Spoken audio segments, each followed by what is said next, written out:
apa kan wonten babnya itu di Etkon itu bab muhimil ikhtilaf. Itu memang dibabkan oleh ulama-ulama ulumul Quran apa? Muhimil ikhtilaf.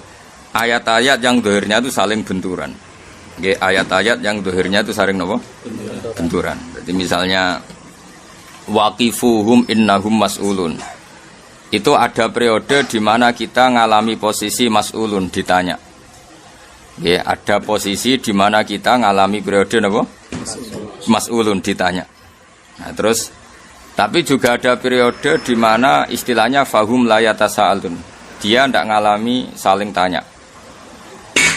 Jadi ada periode, ya berarti gini, kalau pas mahsyar itu bahkan yauma yafirul mar'u min akhi wa ummihi wa abi. Tapi nanti itu ada periode di mana orang itu saling mensyafaati. Berarti periode syafaat ya ada halun, ada satu keadaan. Tidak saling mengenal juga satu keadaan.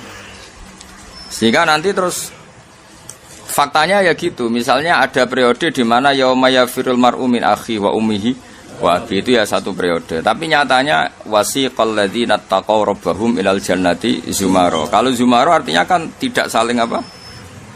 Tidak saling lari, tapi ketemu. Biasa ulangi, pada akhirnya kita di surga kan zumaro. Kalau zumaro itu saling yafiru apa enggak? Enggak kan? Makanya itu cara saya takwilan paling bagus itu. Jadi takwilan paling bagus itu menurut saya dikatakan Ibnu Abbas saja. Jadi kondisi-kondisi yang di Quran itu halan duna halin.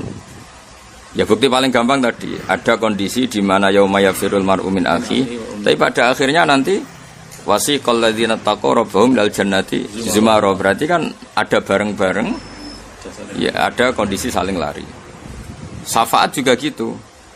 Ada yang apa yauma la yanfa'u malu wala banun illa man atawa biqalbin salim. Nah ru'yatullah juga gitu, ketika Allah nafar ru'yah itu artinya fid dunya. Nanti kalau membolehkan ru'yah ya yauma idzin, kan jelas Quran ngendikan apa wujuh yauma idzin nadhirah ila rabbiyah, itu kan jelas ada kalimat yauma idzin apa? Yauma idzin yauma idqamatis saah, di hari terjadinya kiamat.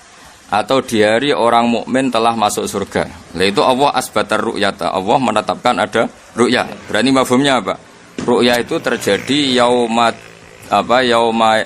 dakhalal mu'minuna napa al jannah. Berarti fid dunya tidak nadhirah. Itu lebih gampang ketimbang nakwil apa? Ikhatoh dan tidak ikhatoh. Jadi berarti nafyur ru'yah niku napa? Fid dunya. Nanti wujudur ru'yah atau isbatur ru'yah fil akhirah. Itu lebih gampang karena nyatanya dari awal Allah ngendikan apa?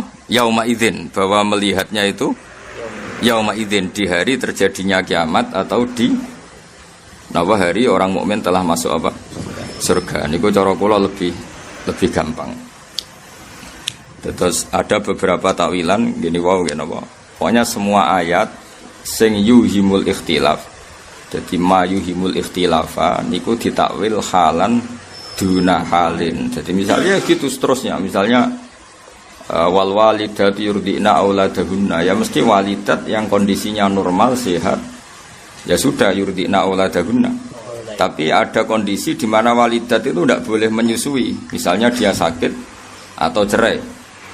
Makanya ketika pangeran wa in ta'asartum fasaturdi ulahu ukhra. Jadi kalau ada kondisi tertentu seorang ibu tidak bisa menyusui kata Allah fasaturdi ulahu ukhra, nanti ya ada saja yang menyusui. Berarti ada kondisi irdo ya halun, ya satu kondisi, tidak menyusui ya satu kondisi, bisa menyusui orang lain satu kondisi. Dan itu paling gampang menurut saya. Misalnya ya fikih kan begitu terus.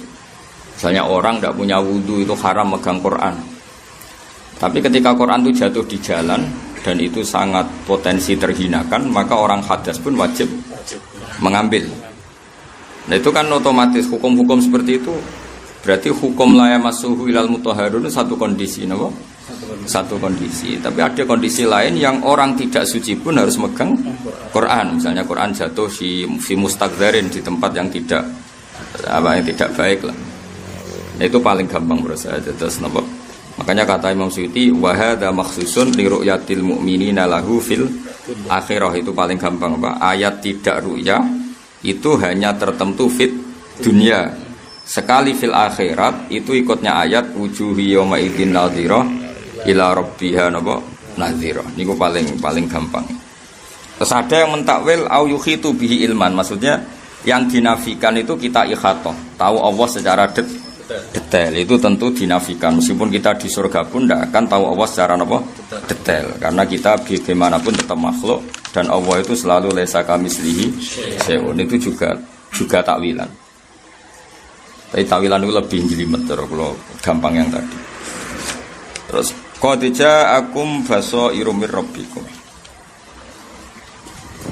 telah datang kepada kalian hujjah itu logika tentang kebenarannya Allah Ta'ala. Faman absara fali nafsi. Terus niki kula bolak-balik matur dawuh Syekh Nawawi Banten tengene tafsir Munir itu. Kalau ada ayat fa inna hizballahi humul ghalibun, pokoknya kalau ada ayat yang menerangkan pada akhirnya pasukan Islam itu menang. Pada akhirnya pasukan Islam itu menang. Itu Imam Syekh Nawawi nakwil pasukan Islam yang dimaksud adalah argumentasi bil hujat wal barohin, logika. Amma bisaulah fala, kata beliau dari awal kalau secara kekuasaan itu tidak.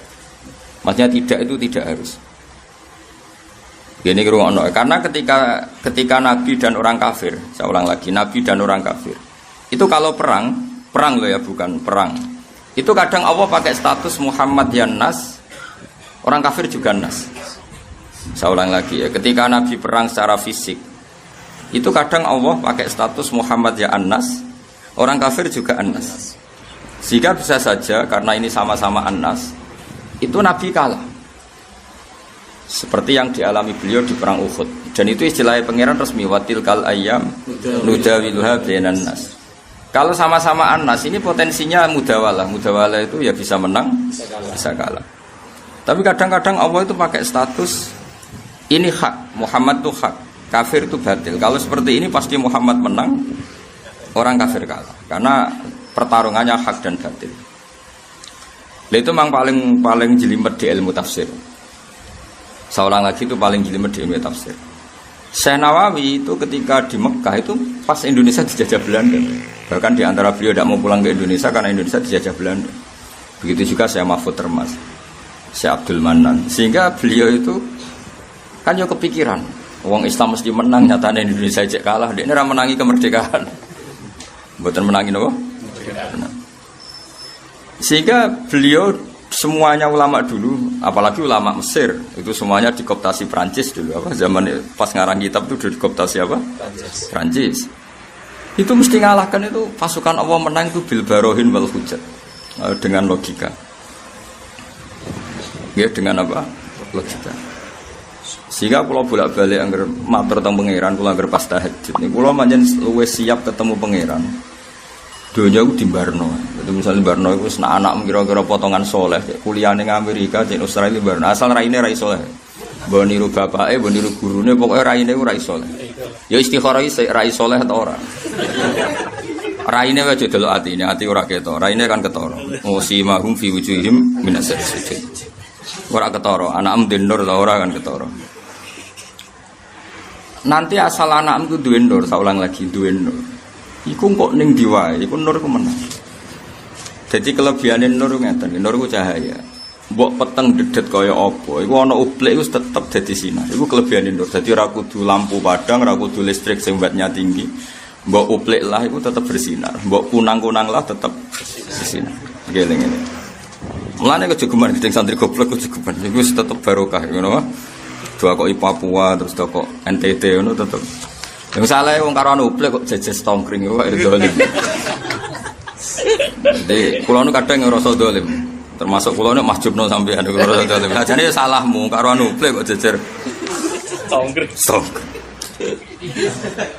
Ngani ngoyo to. Akhire isane hasud tok malah lara kabeh. Kula baleni malih ya. Kula tanggung jawab nganti ketemu pangeran. Jadi kalau berkali-kali sholat tengah rapi pangeran itu pokoknya madhabun al-qawahabi. Kalau delok makalah Syekh Mahfud, Basim Asyari, makalah sinten Syekh Nawawi. Niku tak titeni. Apalagi ulama-ulama Mesir lebih ngeri lagi. Karena beliau-beliau ngarang kitab ketika Mesir dijajah Perancis, Indonesia dijajah Belanda. Sehingga setiap janjinya Allah orang Islam pasti menang, itu kan ya mikir. Muni menang nyatane kalah. Muni ra bakal menang ya suatu saat menang. Akhirnya ya sing karuan menang itu apa? Ya bil hujjat wal barohin. Yang mesti menang itu adalah logika, yaitu andekan diadu logika. Ya diadu logika. Misalnya milih mana jagoan tunggal itu 1 apa 3, tentu orang milih 1. Di mana-mana pemenang itu 1. Terus milih mana alam yang wujud ini diciptakan oleh ketiadaan dengan diciptakan oleh zat yang wajibil wujud. Mesti secara logika orang milih wajibil wujud, karena nggak mungkin mewujudat atau diciptakan al-adam. Begitu juga terus gitu. Lalu kalau niku buatan khawatir, nak sampean dia anak sekolah nih Australia nih Jerman asal tak diraine ra iso lah. Iku tetep kemungkinan itu. Wong Jerman sing anut anakmu, ora anakmu sing anut wong Jerman. Karena kekuatan hidayah ini luar biasa. Coba sekarang mahasiswa udah biasa pacaran. Itu ketika di Inggris, di Jerman itu kayak masjid, kayak komunitas Muslim, dan banyak yang tertarik menjadi Muslim. Itu udah tau ngaji jalalan, orang hafid. Karena nurul iman itu tetap akan mengalahkan apa? Zulamus syirki atau zulumati syirki. Tetap asal wong Islam itu Allah mensifati dirinya apa? Allahu waliyul ladzina amanu yukhrijuhum minadz zulumati ilan nur. Jadi sebenarnya kita ini hanya butuh status amanu. Asal kamu sudah iman, itu Allah mensifati dirinya Allah sendiri. Itu Allah mensifati dirinya yukhrij, saya akan mengeluarkan. Jadi kita ini hanya butuh status amanu. Setelah kita amanu, Allah mensifati dirinya apa? Allahu waliyul ladzina amanu yukhrijuhum minadz zulumati ilan nur. Jadi kita harus butuh ila darajatil iman. Setelah kita ila darajatil iman, maka hubungan Allah dengan kita adalah yukhrijuhum minadz zulumati ilan nur. Kita pasti dikeluarkan minadz zulumati ilan. Jadi kira usah khawatir anak mending dinti asal tadi loh ya. Kowe memastikan yang anak memiliki amanu. Amanu sing standar pangeran. Ora standar KTP. Paham ya? Jadi untuk lisensi kan ketoro. Anak di nur ora ketoro, judul bapake. Bulet bahaya tambah meneh. Monggo nasab akhir untuk tunggu lametung. Ruwet meneh. Paling kiai ning Jawa iku jarang nasab nganti 5. Paling bapak mbah wis. Ayo ngaco ngene.